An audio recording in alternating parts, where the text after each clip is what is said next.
Hola, buenos días. Vamos a ofrecer traducción al español. Si alguien necesita los audífonos, los puede venir a buscar. Gracias. Okay. Hello, everyone. Welcome to our workshop this morning. Very exciting times here in Marina.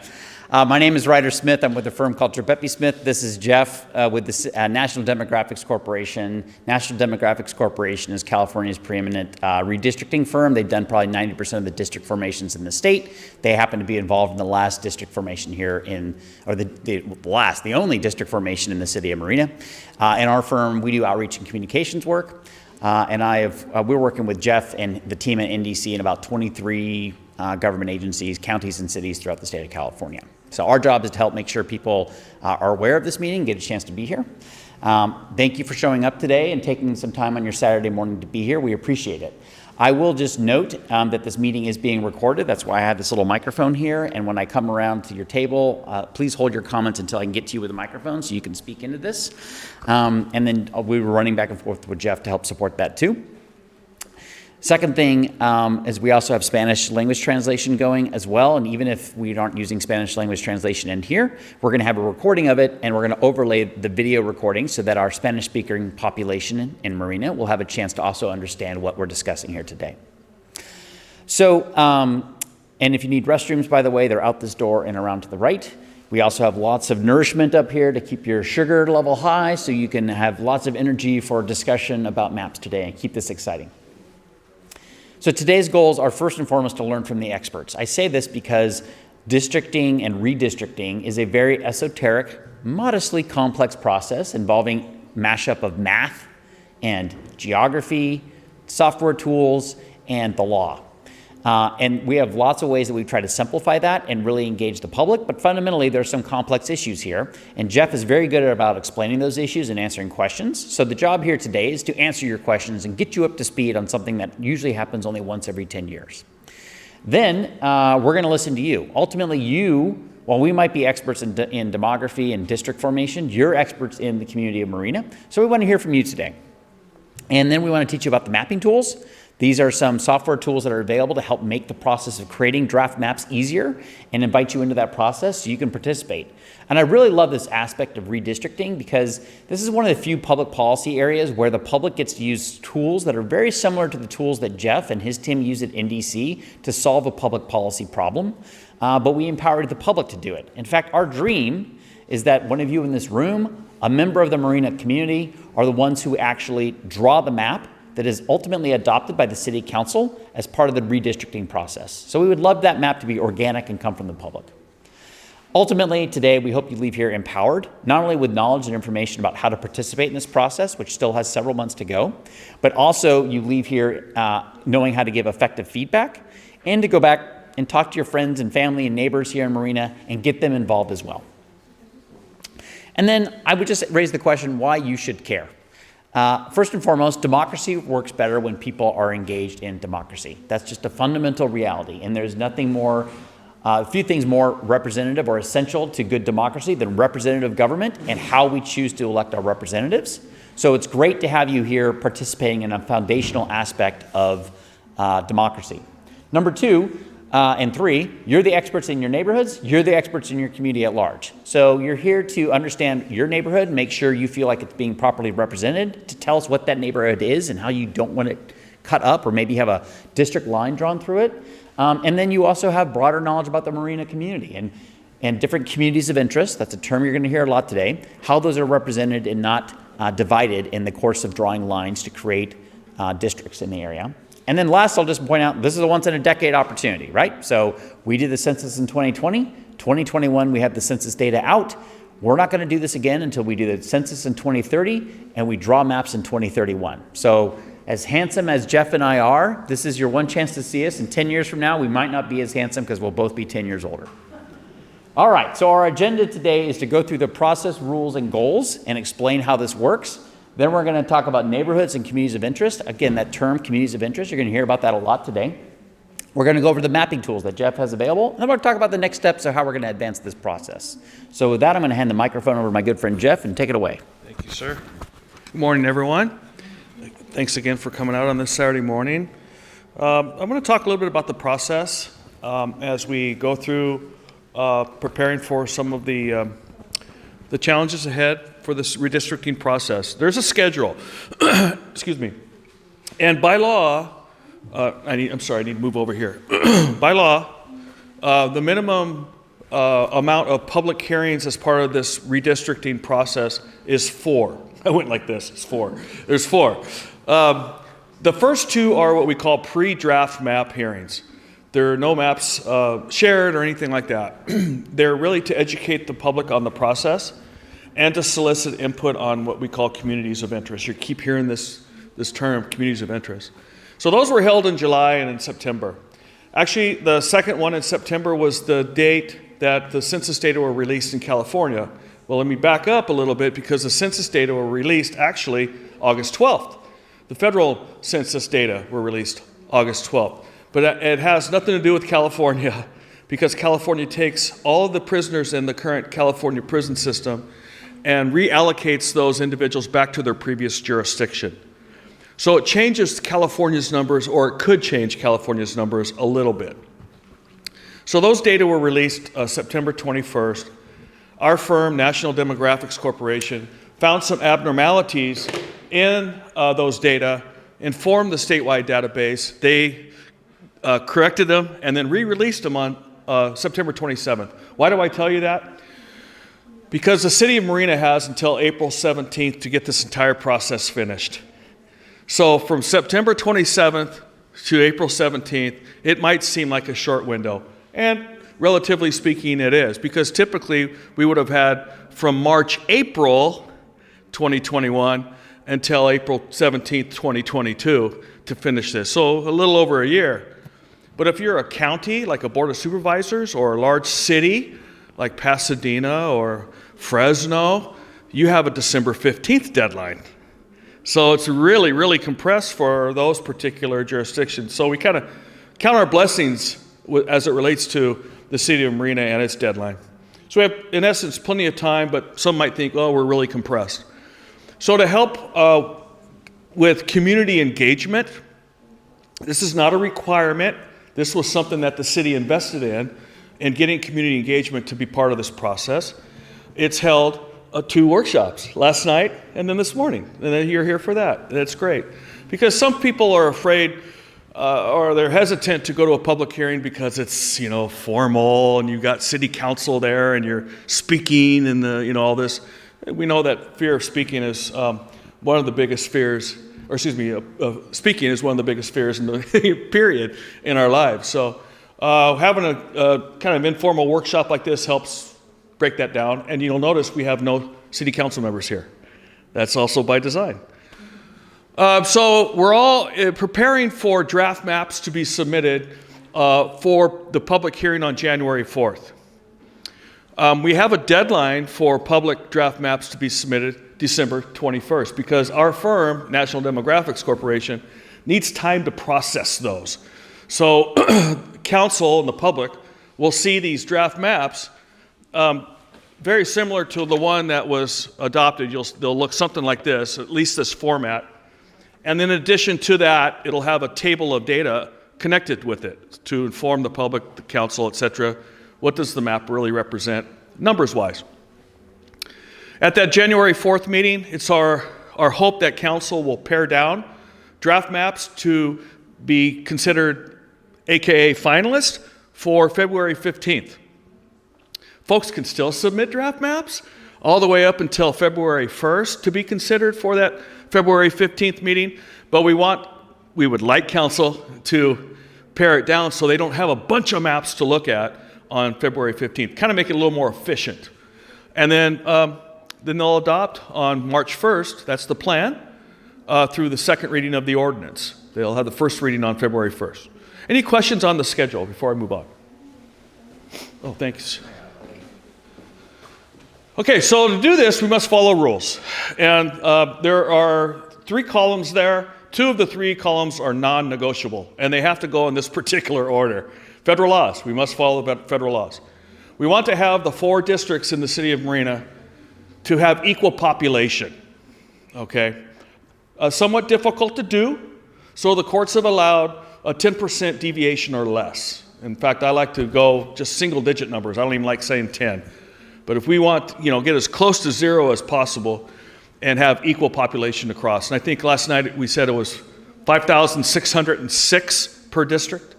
That's the total we want. And again, that number is based on the 2020 census. If you picked up a map that was adopted, map 109C, that map was developed in 2019, but it was developed using the 2010 census. So, you're saying, well, why did they do it? After 9 years after the census was released, well, there was a threat of a lawsuit if it didn't convert. So that was the issue behind that. Okay, so then we want to follow Federal Voting Rights Act. That's the second thing we want to make sure that we do. We do not want to dilute the voting strength of protected class. We don't want to have any discriminatory practices, etc., as part of this process. And we want no racial gerrymandering. Then we shift over to that middle column. And it's criteria that we must go in particular order under the recently approved Fair Maps Act for California. And as it relates to cities, the districts must be geographically contiguous. Okay, so basically you draw a district, and if you lift up your pencil, it's highly unlikely you're going to have a contiguous district. So basically it's got to be one. We want to the extent practical, not divide neighborhoods or communities of interest, and we'll talk a little bit about that. We keep promising you that. And then we want to have easily identifiable boundaries. And here in Marina, you've got major roads that people recognize. Reservation, Highway 1, Del Monte. These are roads that folks recognize. Could be other things like parks, too, the airport area. And we want our districts to be compact. We don't want to have funny-looking shapes, which really begs folks to start throwing out accusations and allegations of political gerrymandering. So we know that we shall not favor or discriminate against a political party. If we're able to address the column in the left, which we better, there's a non-negotiable, and the middle column, then we can look at that column on the right. But our work's going to be cut out for us just to meet those two things. I'm going to shift over a little bit to give you some context. I need to get out of this. Okay. Yeah, thanks. Pardon my delay here.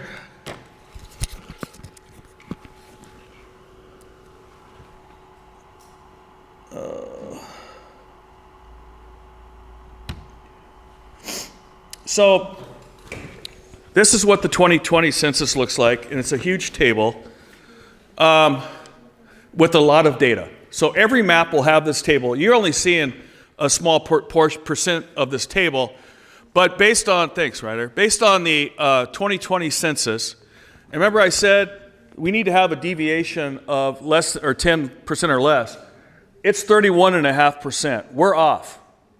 So when you're looking at equal population, we have to get this number down to 10 or less, okay? So when I said we need to be equal across the 4 districts, we have to have 55,606 per district. Well, you look at District 1, it has 4,986 or less 620 to meet the ideal population. So that's what that means. And then we're looking at what does it mean right now, based on this data table, the breakdown of Hispanic, Latino, non-Hispanic, white, etc. And this is all the residents of Marina based on the 2020 census. And more importantly, when we're looking at strengthening or diluting the voting strength, of the protected class, we're going to look at this information here, okay? Because it's what's called citizen voting age population. May not necessarily be registered to vote, but they're eligible, and they are citizens, okay? So I share that with you only, but the caveat is you can't really look at this information much because we're off, okay? So I'm going to shift back to the PowerPoint. Any questions on that particular table before we go? You want to put it back on the PowerPoint? So we're going to ask you, and Ryder's going to facilitate this, about what is your neighborhood and what are some of those dividing lines? I talked about major roads, it could be parks, other landmarks. And we always put down on the bottom, in the absence of public testimony, planning records like the general plan or other similar documents may provide assistance, and that's not the case here. We have plenty so far of public engagement with respect to helping us define neighborhoods and communities of interest in the city of Marina. Next one. The next one is communities of interest. Now, what is a community of interest? And it's essentially an area in the city that has shared social or economic interest. I always use the example of like a homeowners association, or it might be a multi-family complex, i.e. apartments. You know, they have kind of a shared social and economic interest as it relates to potentially being impacted by city or county policies. Okay, but they may not include relationships with political parties, incumbents, or political candidates. So in a few minutes, Ryder's going to ask us to tell him your story, but this is what we've received so far. You know, and it's kind of hard to see, but it gives you an idea of the input that we received. And last night, we've got 6 bullet points. There's 6 bullet points, but they're rich with information. We have information from an online, what we call online community survey. Well, the online community survey is live 24/7 via the city's redistricting website, where folks can just type in their responses, and it goes into our database as with respect to neighborhoods and cities. So we go next one. So how about some question answers if you have any questions from folks? And yes, let me go back here with the microphone. Now, when we adopt this this redistricting, and it's going to last for 10 years, my understanding is that Marina is a growing city, and it's growing supposedly in District 3 right now. So what happens if again, we redistrict now, and then all of a sudden, District 3 doubles its population? Right. So she's building there. Right. The question is, we're building, we're growing. What happens based on the redistricting formation? But we have all this growth, and there's some language in the law that talks about annexations. That you have to, in order to redistrict following an annexation, in essence, is it a 25% increase of the city's population to be able to do that? And our analysis was working with the city that there's not going to be a 25%. But at that same token, if somebody's ring's going off, at the same token is, if we know that there's development going on in the city, okay, and this development was occurring after the census was taken, but before the redistricting work commenced, we can work with city planners with respect to contracts that have been pulled, housing contracts that have been signed. So it's physical information. And how you do that is you underpopulate in that particular example, which would be District 3. You would basically underpopulate when you're doing your redistricting to address the growth that's coming. It requires a little bit of work, really, from inside City Hall, but you can do it. You can do it. As long as you stay under that 10% still, in the whole thing. Okay, we have a question here. Great question. I was actually going to add to that they're looking to add to the city on the north side up here too, so it'll sort of balance out. Great, thank you for that. Any other questions before we move forward? Great questions, thank you. So, okay, so now here's where you get to, you got to earn your coffee or your donut holes. I don't see that many of you took advantage of that, so I can't really hold it over you. But here's now where we need to have a conversation about communities of interest. And we want to hear from you about various communities that you want to ensure are not divided up or that you want us to be aware of as we go about the mapping process. As Ali, or as we had before on a prior slide, could you go back a couple slides to the, yeah. So here's some examples of the feedback we've been given so far, okay? Just kind of dwell on that a second. I'm going to give you 30 seconds to dwell on it. So enjoy the awkward silence.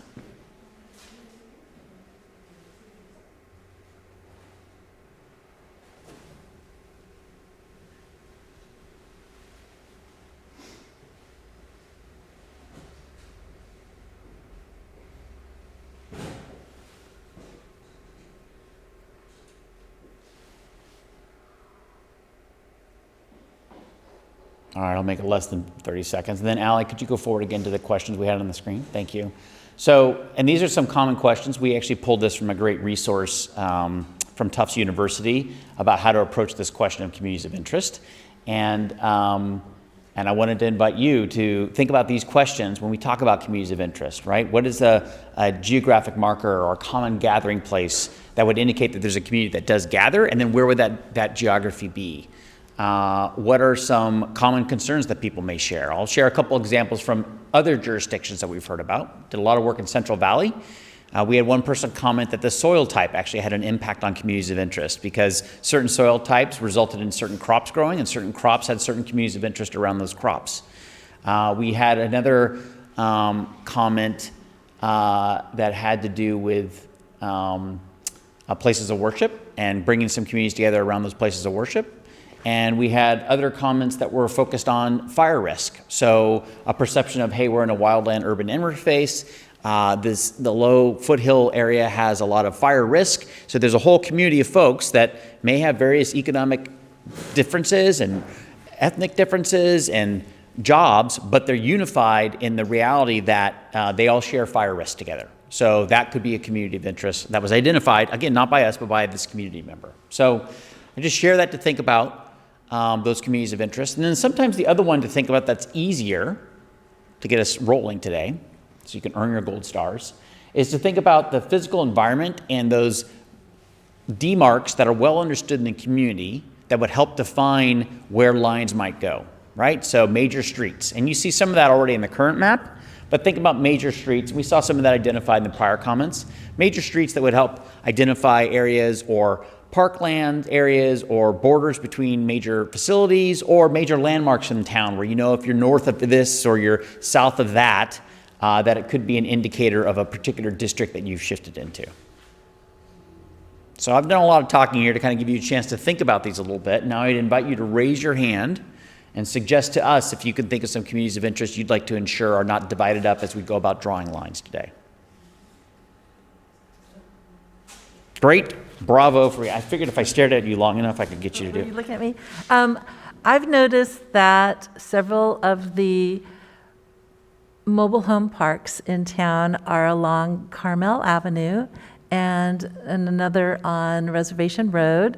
And I don't know if they would be better suited banded together or dispersed by their neighborhood. Was just one of my thoughts. Okay, excellent. So I would, a good identifier of the mobile home parks, oftentimes they have HOAs of some form that are involved there too. So it's a natural community of interest and a great one to raise. And I want to also just note, so this is my good friend Allie on my team at Trippepi Smith. And age-wise, because I notice senior citizens want certain things. School-age children want certain, playgrounds, et cetera. And working people want others, like safety measures. So is that what you meant by banning? So I think there's two questions there. The idea of banding together groups is to make sure that if there's, like each individual mobile home park could theoretically be a community of interest. That's for the community to help identify, right? But if they identify as each individual mobile home park has a community of interest, perhaps as a group, they would also identify that they want to be band together because they have a shared community of interest that's bigger than just their individual parks. Now you're identifying kind of a demographic traits age as communities of interest with their own distinct interests. And part of the question would be where geographically is there a concentration of those groups that might reflect that? Sometimes it's reflected in mobile home parks actually, right? And sometimes it's reflected in just maybe there's retirement communities or 55 plus communities that are concentrated in certain areas in town that would create some geography to where those age criteria or communities of interest are driven. But what you also raise is a point, which is the communities of interest, while an underlying factor may be age, it may just be their community of interest in the issue of interest, right? So it may be that the working families, oftentimes also the families that have the kids, the younger kids, so there's kind of a shared interest there, are also united by schools, for example, right? So they could have communities of interest that are defined by where kids are attending, and therefore it brings people together. I'm sure most parents realize that many of their friends become essentially the friends of their children, right? The parents of their friends' children. So I say this with a 17-year-old daughter, so I know this well, right? So that would be another way to look at some of those communities of interest. So if you could identify for us where you see some of these working communities or younger families that have the school-age children, or if you know of some older sections of town where there's some senior citizen communities that are together, it would be helpful for us in this process to have that identified. And if you generally just want to express that you think there's some cohorts that are aligned by age that should be considered as part of it, we can obviously document that as Allie's already done. But if we could bring some definition to it with geography, that's even better. Do you have any thoughts on that geography, or you want to think about that? You'll think about it, okay. And how about my winning table number 3 over here? Do you have any insights you want to offer? I just basically came to learn about what is this about it. To me, I'm not worried about people. In general, we all are American citizens. I want to be involved in many, all we are one, together. But I want to learn what the city of Marina is doing, because it's hardly recognized right now. There are so many people coming here, and when I just go to exercise or I see so many homeless and so many things happening around. That's why I came. Okay.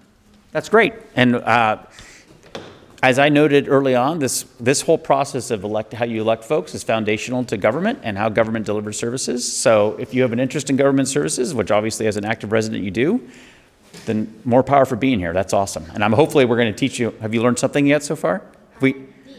Okay. I'm not really sure the way you guys are organizing, because in the end we all American citizens, and I would like to. I think I belong to all of them. You were pointing Hispanic or whatever. No, we are all Americans. Okay, perfect. I appreciate the sentiment, because I would agree we're all Americans first and foremost. And I think fundamentally one thing I will just note is that these criteria and rules that we're trying to address are there's federal and state rules that we're trying to adhere to. So we're working within the constructs that we're legally obligated to fulfill, and that's how we're kind of end up with some of this effort that we have at defining these communities of interest. Does that make sense? Like it's this process that we're going through was not a creation of Marina. It's a creation of state law mostly, and Marina is trying to do its utmost best to fulfill the obligations of the law and also make sure the community feels well represented, fundamentally. Yeah. Any other thoughts on communities of interest that we would like to talk about today? Okay, sure. Do the demographers see a concentration that we should know about as we make our choices here? Yeah, so Jeff, why don't I have you answer that question in terms of some of the things you look at, because ultimately I believe NDC will provide a couple option maps for the council consideration as well. Yeah, so NDC our firm will provide probably 3 maps for council to consider. And we take into consideration where the concentrated areas are with respect to the protected class. And kind of addressing your question with respect, we're all one. Yes, you're correct. But there's been a history of discrimination for individuals in being allowed to vote, whether they're literate or, just a variety of reasons. People would create reasons why people should not be able to vote in this country. So a lot of this comes from federal law, from the Civil Rights Act. I haven't seen that. I don't know if you are talking about discrimination. I don't think we have discrimination. I'm sorry. I haven't seen that. I was talking about, this is the genesis of why we're here today. This is from years and years ago. So that's essentially the piece with respect to the federal laws. But to the question is, yeah, we will present draft maps that will be legal. But as we shared with early in this conversation, that we would love to see a map chosen by council from a resident of the city. So. Okay. Well, I don't want to apply any more pressure on you all to perform in terms of communities of interest today. We got a couple helpful ideas, and I think fundamentally we also exchanged the points about communities of interest and how to think about those. I will also note, and we'll talk about this in a bit, but we are still relatively early in this process. We have a couple more hearings to go. There's ample time to submit draft maps. There's ample time to identify additional communities of interest, and we have a website at mapvallejo.org mapmarina.org, my apologies, at mapmarina.org. That will be an opportunity for you to submit additional communities of interest feedback and use, there's an email form there, there's a community of interest survey there, there's an email address you can just email, and we'll have all that, and we have some of that information right here in terms of the online survey for communities of interest. And we've already gotten a ton of feedback on this, so it's a great way to go home on a lovely Thursday night, sip a glass of wine, and contemplate the communities of interest that represent the city of Marina. What a pleasant night. All right, so with that, I think I want to hand it back to Jeff, right? Because you're going to get into drawing tools.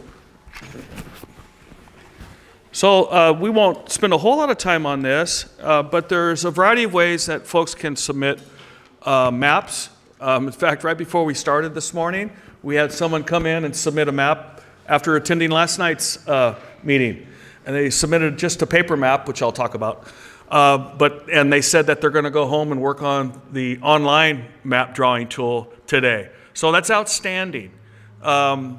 We have received, I would think, close to a dozen maps since this process started, which is outstanding for the city of Marina, outstanding for many jurisdictions. So, and it doesn't matter if one were to use the paper tool that you have or the online tool, we'll take a map that's been drawn on a napkin.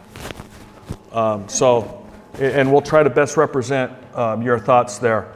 You'll see on the maps that if you picked up one of the paper maps today, we're asking for name and contact information. It's really just to get a hold of you in case we have questions. And I will tell you that if your map is selected by council, it's highly unlikely they're going to name the map after you, okay? Just want to get that out. It's going to be like map 101, 102 or something as the map's coming forward, okay? So the map that you have right now, before I go there, my apologies. Every map that is drafted and goes through our process, the National Demographics, and that'll be in December because we won't start this processing until December when that deadline I showed you earlier. That'll go on what's called an interactive review map tool. And that'll be on the redistricting website, Map Marina. And one will be able to see all the maps that have been submitted and compare them, put them on top of each other, layer them, etc., so they can see the differences. And those will reside. One of the things we didn't share with you, but it's good information to have, is when I say it'll reside on that particular tool, it'll reside there for the next 10 years. By law, the city of Marina must keep this redistricting website alive for the next 10 years. And Ryder and Allie are facilitating that to make sure that nobody comes into the city of Marina with ideas of removing that, therefore getting the city in big trouble. So it's under the care of Trepepi Smith for the next 10 years. So the paper map is really, it's broken down in what we call population units. And just for the simplicity of individuals drawing 4 districts and coming up with equal population. You add up those numbers in those 4 districts that you think that should be the districts and see if you come up to close to that 5,600 plus number per the 4 districts. It's really a 30,000 foot view, but I'm going to drill down a little bit here in a second. Or like I said, on the redistricting website, this is available, but there's also another tool that's very similar to this tool. And instead of having the population figures inside those population unit squares and funky looking shapes, there's a single number just a single that's not repeated. And you put that number in the Excel spreadsheet that's on the website and tell it what district you want that number to go into, and it'll populate all the data for you, all the demographics. So you don't need any computers or fingers or anything to add. Plus it'll give you all the demographics like voter registration, voter participation, income levels, language spoken at home, etc. So that's what it'll provide for you, that table of information that I showed earlier, at least a sample, and let you know where you are with respect to equal population, etc., and all those other data points. The next one here is called District R. I'm going to show you two. These are online.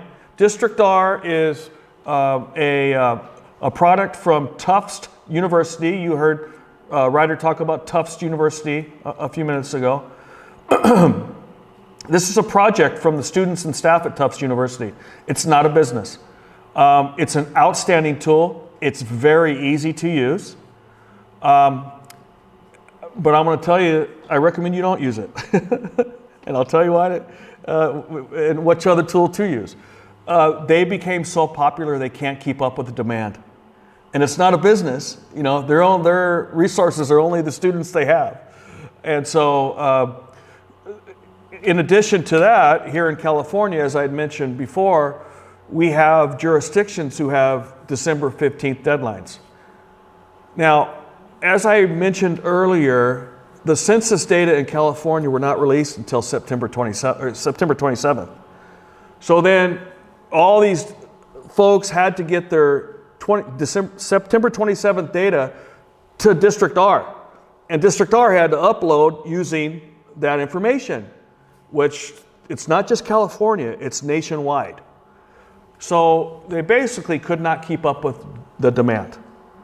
So those that are using District R that have April 17th deadlines in California, they're saying we will try our best to catch up, but there's no guarantee. And oh, by the way, we're not taking on any more new clients. So fortunately with Marina, it did start early as a client with District R. And two reasons why I say I would rather use the other tool is there's no guarantee that District R is going to update the Marina database at all, okay? The other tool I'm going to show you has the current data. You can use District R. There are, I think, 9 maps on District R right now for Marina, and I'll show you those. But they're using NDC's estimated data, which I think we were like a difference of 13 people compared to the official data. You can still use it. You can still submit a map with District R. We will still process it. But if you want to use the official data, we're going to ask you to use Dave's redistricting. That's also on the website. Okay, it's not. This is a real name. It's not like a burger joint. It's a real name, and it's actually really simple, very comparable to District R. Very simple to use, and I'm going to show you some of the tricks there. So again, we're looking at if folks are interested in having maps considered for January 4th, we have a deadline of December 21st, and then it's our hope to post all of that information to the Marina redistricting website by December 28th. So I'm going to close out of this for a second, and I'm going to go into, here's District R. If you were to click on the URL on the redistricting website, this is what you'll come up with. And you're going to see there are 9 maps that have been submitted. The last map that was submitted was on November 15th at 6:39 p.m. So each map has an identification number that the District R people create. When these maps are processed by NDC, council and the community will see this particular map, even though it says 2022, the map ID will be D for District R, 82059. So that will let folks know this draft map came from District R. Okay. So I'm going to open it up, and this will show you that this particular map and again, right up here it says, uses projected 2020 population data with processing by National Demographics Corporation on blocks. We must color in census blocks. That's what that means. Okay, that's how we get the data. So this particular author, which with District R it's anonymous. You don't know who submitted it unless they actually put their name on it. You can see here's the ideal population based on the estimation. The ideal was 5,593, and there's a line down the middle that shows if they're over or under that estimation. When one starts with District R, the first color that they choose, the first color that they choose defaults to District 1. So if you look at the 109C map and you look at this map, they're likely not going to be the same. The only way that you can match the district number is start with the color that represents that particular district. Okay, most people start off with blue because it's the first color. So I'm going to give you an example of how this works, and only briefly. I'm going to take the eraser in here. Okay, and go like this. Now, I'm not really going to mess up this person's map. Now we're going to go back, and you can see the blue only has 487 people in it. And that's because we use census blocks, and this census block's over, this is out in the water, you know. But all this other area, the sand, I guess that would be north of Highway 1 here. There's not going to be hardly anybody there, but you've got about 400 some probably in this particular area.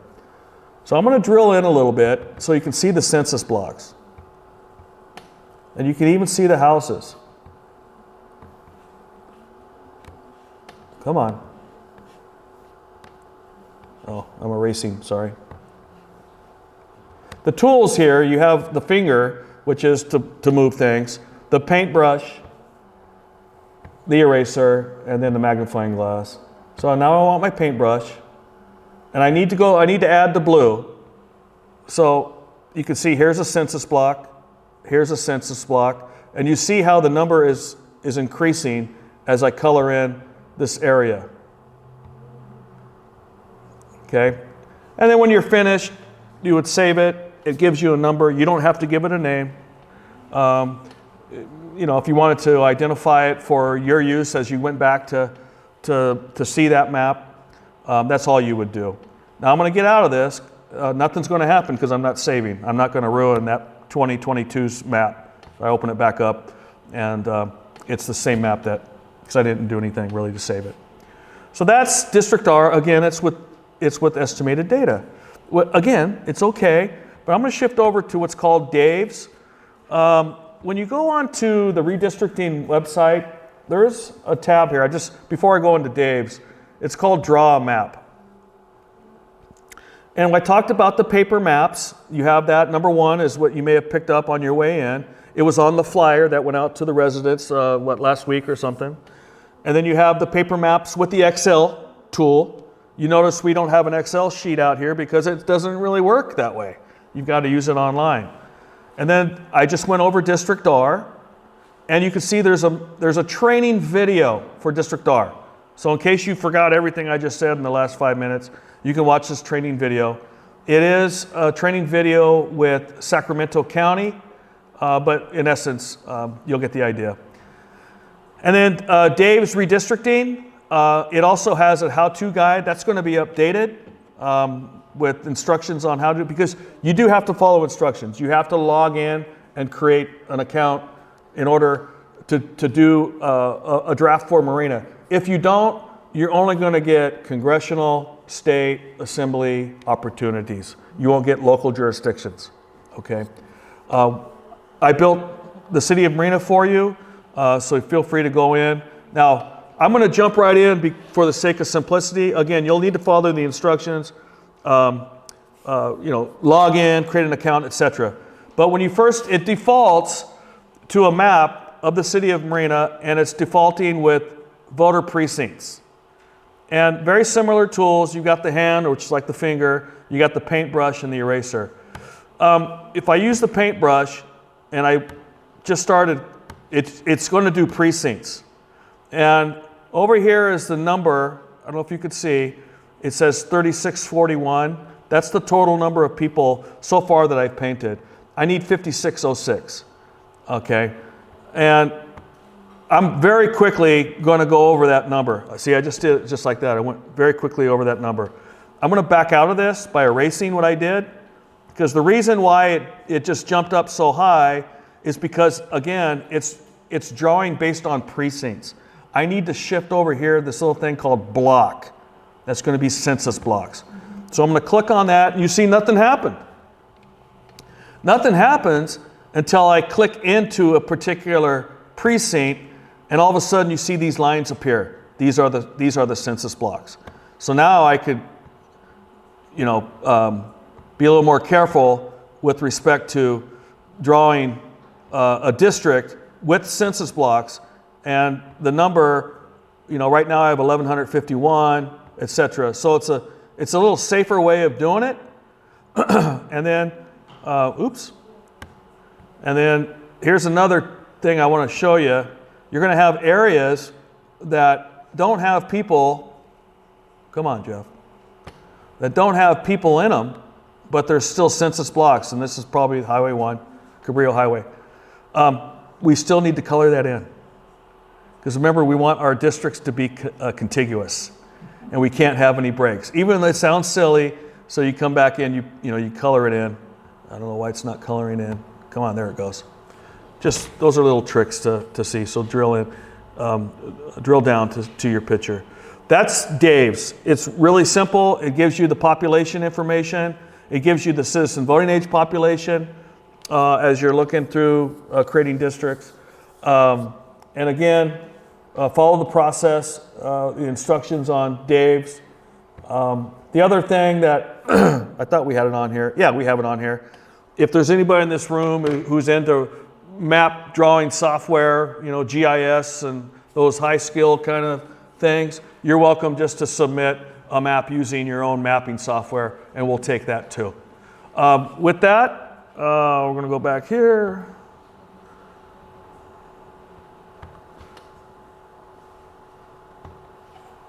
I think we're on. There we go. Any questions on the mapping tools? Okay, thank you.